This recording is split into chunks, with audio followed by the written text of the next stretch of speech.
पटना के जहां पर केसी त्यागी ने अपने पद से इस्तीफा दिया है, तो वहीं जेडीयू के राष्ट्रीय प्रवक्ता पद से केसी त्यागी ने इस्तीफा दिया है। जेडीयू के राष्ट्रीय महासचिव और प्रवक्ता थे केसी त्यागी। राजीव रंजन प्रसाद बने अब जेडीयू के राष्ट्रीय प्रवक्ता। सीएम नीतीश ने राजीव रंजन को राष्ट्रीय प्रवक्ता बनाया है, तो केसी त्यागी ने फिलहाल अपने पद से इस्तीफा दे दिया। जेडीयू के राष्ट्रीय प्रवक्ता पद से यह इस्तीफा केसी त्यागी के द्वारा दिया गया है और केसी त्यागी ने फिलहाल अपने पद से यह इस्तीफा दिया। ज्यादा जानकारी के लिए हमारे साथ हमारे संवाददाता उत्कर्ष हमारे साथ बने हुए। उत्कर्ष, देखिए केसी त्यागी के द्वारा यह इस्तीफा दिया गया है, हालांकि यह इस्तीफा उन्हें देने के लिए कहा गया है या फिर उन्होंने दिया है, आखिर वजह क्या कुछ निकलकर सामने आई है?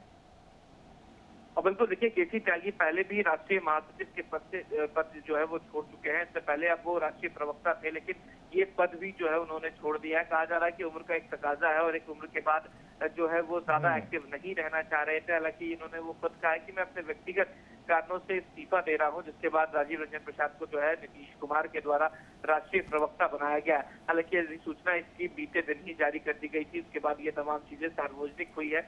तो लगातार जेडीयू में कई बदलाव देखने को मिल रहे हैं और इसी बदलाव के बीच एक नया बदलाव भी देखने को मिला। अंकुर, बिल्कुल। और इसके साथ ही आज राजीव रंजन को जो राष्ट्रीय प्रवक्ता बनाया गया, आखिर इसके पीछे की क्या सोच रही कि राजीव रंजन को आगे लाया गया है? और बिल्कुल देखिए, चुनाव जब नजदीक है तो तमाम पार्टियों कह सकते हैं कि तमाम पार्टियां जो है अलग अलग जातियों को जो है वो अपनी तरफ करने की कोशिश कर रही है। ऐसे में तमाम जो बड़े पद हैं जेडीयू में वो अलग अलग जाति समुदाय से जो लोग आते हैं उन्हें दिया गया है। तो राजीव रंजन प्रसाद को भी एक इसी कह सकते हैं कि तहत जो है उन्हें ये जिम्मेदारी दी गई है, ताकि जो और भी लोग हैं वो साथ जुटे रहें और ऐसे कह सकते हैं कि जातियों को अपनी तरफ करने की कोशिश है जो कहीं ना कहीं नीतीश कुमार से नाराज रहे थे। चलिए, ऐसे में अब देखना दिलचस्प होगा कि राजीव रंजन के द्वारा क्या कुछ फैसले लिए जाते हैं और क्या कुछ वो जेडीयू में भागीदारी अपनी एक प्रवक्ता के तौर पर निभाते हुए दिखे जाते हैं। जेडीयू के राष्ट्रीय महासचिव और प्रवक्ता थे केसी त्यागी। राजीव रंजन प्रसाद बने अब जेडीयू के राष्ट्रीय प्रवक्ता।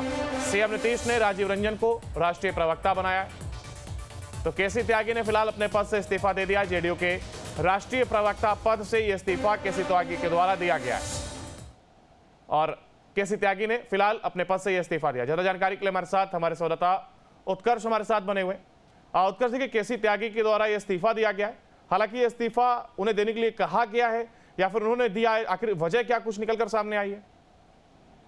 और बिल्कुल देखिए, केसी त्यागी पहले भी राष्ट्रीय महासचिव के पद जो है वो छोड़ चुके हैं। इससे पहले अब वो राष्ट्रीय प्रवक्ता थे, लेकिन ये पद भी जो है उन्होंने छोड़ दिया है। कहा जा रहा है कि उम्र का एक तकाजा है और एक उम्र के बाद जो है वो ज्यादा एक्टिव नहीं रहना चाह रहे थे। हालांकि इन्होंने वो खुद कहा है कि मैं अपने व्यक्तिगत कारणों से इस्तीफा दे रहा हूं, जिसके बाद राजीव रंजन प्रसाद को जो है नीतीश कुमार के द्वारा राष्ट्रीय प्रवक्ता बनाया गया। हालांकि अधिसूचना इसकी बीते दिन ही जारी कर दी गई थी, उसके बाद ये तमाम चीजें सार्वजनिक हुई है। तो लगातार जेडीयू में कई बदलाव देखने को मिल रहे हैं और इसी बदलाव के बीच एक नया बदलाव भी देखने को मिला। अंकुर, बिल्कुल। और इसके साथ ही आज राजीव रंजन को जो राष्ट्रीय प्रवक्ता बनाया गया, आखिर इसके पीछे की क्या सोच रही कि राजीव रंजन को आगे लाया गया है?